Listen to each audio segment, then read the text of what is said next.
예쁘지 않은 것을 예쁘게 보아주는 것이 사랑이다. 좋지 않은 것을 좋게 생각해 주는 것이 사랑이다. 싫은 것도 잘 참아주면서 처음만 그런 것이 아니라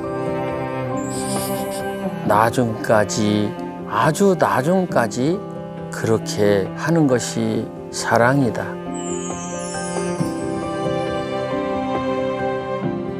그렇다면 사랑은 뭐냐 이렇게 본다면 사람을 살아갈 수 있게 하는 에너지다 이렇게 생각합니다. 인간은 한시도 사랑 없이 살 수가 없어요.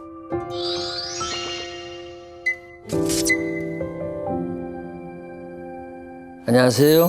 시 쓰는 사람 나태주입니다. 제가 그 사랑을 제대로 하지 못해서 사랑시를 쓰는 겁니다. 사랑을 아주 완전하게 했으면 제가 사랑시를 안 썼을 거예요. 거기에 대한 미흡함이 있고 그리움이 있고 호기심이 있어서 그걸 쓰는 건데 저는 그런 바탕 위에서 사랑시를 쓰는 거고요. 사랑은 뭐냐 이렇게 본다면 사람을 살아갈 수 있게 하는 에너지다 이렇게 생각합니다. 인간은 한시도 사랑 없이 살 수가 없어요. 그렇기 때문에 앞으로도 저는 사랑의 시를 계속 쓸 것입니다. 그리고 사랑을 아주 세상 모든 사람들한테 포기하지 말라고 하고 싶죠. 기대를 좀 낮췄으면 좋겠어요. 그리고 이런 얘기를 하고 싶어요. 그 어떤 대학생인데 자기 사랑이 이루어지지 않는다고 나한테 하소연을 하더라고요. 그래서 제가 그랬어요. 이걸 바꿔보자. 내가 바라보는 것만 보지 말고 너를 바라보는 사람이 있나 한번 보자. 근데 나중에 왔더라. 근데 있었냐? 그때 있대요. 그래서 어떻게 되냐 했더니 그 사람을 바라보니까 자기가 좋아졌대요. 그러니까 이 사랑이라는 게 젊은이들이 사랑이라는 게 계속해서 바라보고 그쪽으로만 가는 거예요. 나는 거기 바라보고 그는 또 딴 사람 바라보고. 그럴 때 우리는 뒤돌아볼 필요가 있어요. 나를 바라보는 사람이 있나? 원하는 사람이 있나? 그러면 나도 그 사람의 장점을 좀 찾아서 인정해주고 하면 좋지 않을까요? 그래서 너무 한쪽 자기가 바라보는 쪽만 보고 달려가지 말고 좀 뒤도 바라봤으면 좋겠다. 근데 젊은 시절에는 그게 잘 안 될 거예요. 너무 재촉하지 마셨으면 좋겠어. 그리고 사랑은 아가페가 있고 에로스가 있고 필리아가 있다고 본다면 젊은 시절에는 에로스의 사랑 이런 쪽을 더 그리워하는 것 같아요. 바짝 이렇게 다가가는 사랑, 누군가를 확 내 편으로 이렇게 데리고 오는 그런 사랑인데 근데 거기다가 저는 필리아를 플러스해서 하는 것이 좋지 않을까? 그런 생각을 해보고 싶어요. 우정 같은 사랑? 코로나도 이게 사람과 사람끼리 거리를 두게 하잖아요. 사랑도 거리를 두면서 하는 사랑이 좋지 않을까. 김소월 선생의 시에 보면 산유아라는 그 시가 있어요. 산에 피는 꽃은 저만치 혼자서 피어있네. 저만치 약간의 거리를 두고 그 사람을 존중하고 그러면서 그 사람한테 도움이 되는 일을 내가 하는 그것이 좋지 않을까. 저도 이제 거의 지금 50년 가깝게 우리 집사람하고 살다 보니까 온갖 일이 다 있었지만은 지금 늙어가지고 이 필리아 친구 같은 이 상태가 가장 좋아요. 아주 좋습니다. 젊은 시절보다도. 그래서 이 저만치의 간격이 사랑에서도 필요하지 않을까 저는 그렇게 생각을 합니다.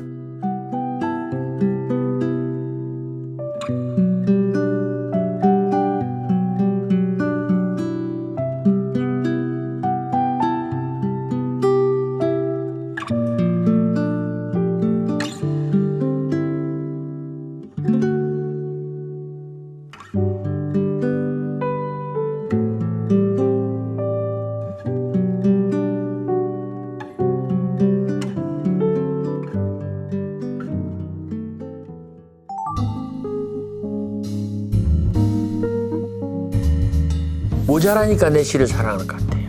내가 좀 모자라니까 이런 얘기를 해볼까요? 지금 자기 딸은 시집도 못 갔어요.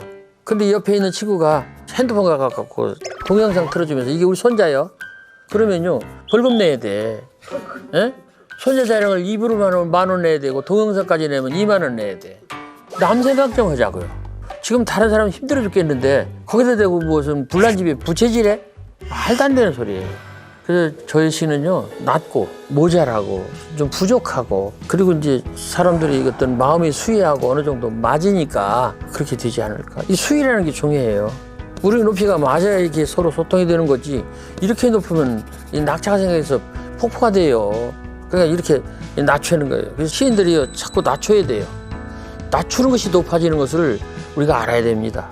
저 사람의 아픔이 내 아픔이다, 이렇게 생각해야죠. 그러면요, 시가 계속 나와요. 계속 써죠. 왜냐면 저 사람의 아픔이 나한테 와서 시가 돼서 다시 또 간다고요. 그렇게 말씀드리고 싶어요.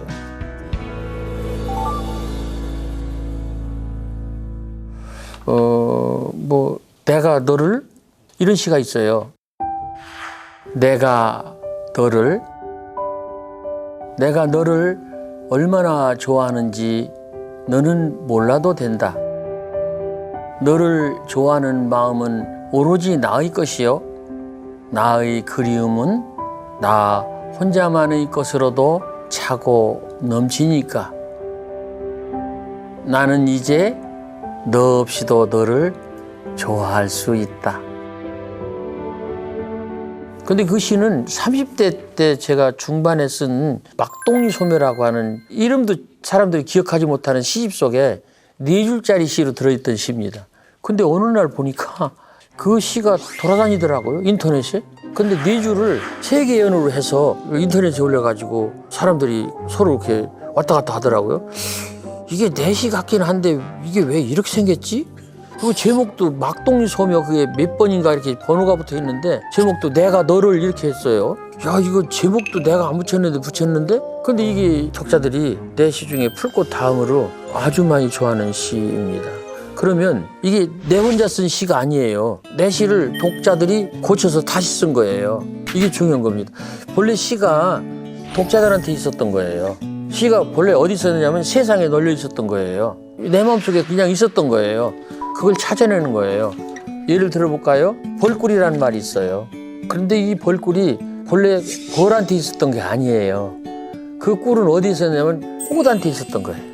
근데 벌들이 그걸 모아다가 벌통에 놓았기 때문에 벌이 그 꿀의 주인이 되고 그 이름이 벌꿀이 된 거예요. 누구도 그걸 꽃꿀이라고 안 하잖아요.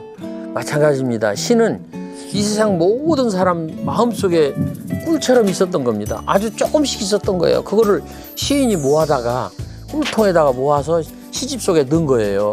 그래서 시인의 시가 된 거예요. 그래서 어떻게 되냐, 이 꿀을 다시 시인들이 만드는 시를 돌려줘야 돼요.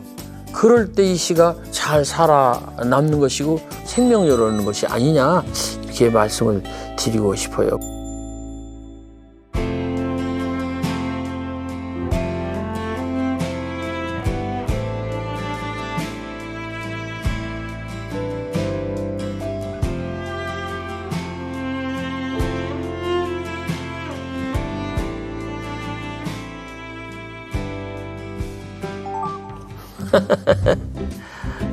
시를 잘 쓰는 방법은 있지만 없어요. 그거는 내 삶 속에, 내 인생 속에 있어요.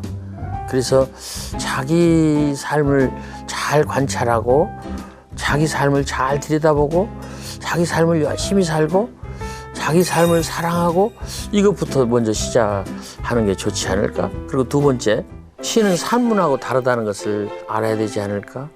그 재료가 사실이나 어떤 사건이나 이런 게 아니고, 시는 서사가 아니고 서정이에요. 감정이라는 것입니다. 사실이나 사건은 시간 순서대로 이치에 맞도록 조리 있게 순서 있게 펼쳐야 돼요. 근데 이 시 소재가 되는 감정은 급한 대로 쏟아내야 돼요. 이거에 대해서 사람들이 숙달이 안 돼서 시 쓰기가 어렵다, 이렇게 말하는 것 같습니다. 그래서 제가 말씀드리고 싶어요. 싸우듯이 쓴다, 유언하듯이 쓴다, 그리고 외마디 소리 지르듯이 쓴다, 남 눈치 보지 않고 쓴다, 잘 쓰려고 하지 마라, 그냥 막 써라.